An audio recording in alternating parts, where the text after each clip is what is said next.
Welcome to the Windows Computer and Technology channel, and it's been a long time since Microsoft bragged about its Microsoft Edge browser. They have been actually in a blog post talking about it and saying that it is now a faster browser than the competition, or almost. And they're saying that it's 9% faster than it was, which honestly, when you go out and start talking about the speed of something, when you say it's 30% faster, okay, I get it that you make a blog post about it. But tons of the numbers they're giving are like, 2.5%, 3%, 9% overall.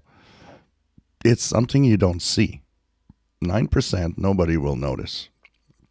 But I guess it's a way of, talking more about the different, the Microsoft Edge browser, trying to make a little more publicity, trying to have people say, oh, apparently it's faster than the competition or something.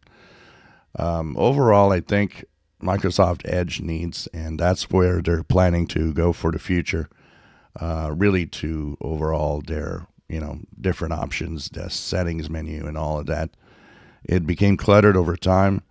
I mean, I use Edge all the time, and I'm fine with it. It's a great browser, but I, like many, I find that they're just adding too much stuff to it. When it came out, it was like the simple browser that didn't have that much in it, and it was fine the way it was. And Microsoft should have stayed like that. But anyways, apparently the rendering of images, the rendering of the web pages, things like that, it is faster than it was apparently.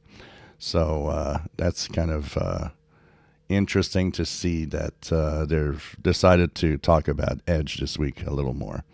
Talking about Edge, I would expect that today there will be probably an update a little later in the day. So we'll be looking at that, of course, and as soon as it's there for the security updates. And I was right, by the way, that the last update was a bug fixing update. If you enjoy my videos, please subscribe, give us thumbs up. Thank you for watching.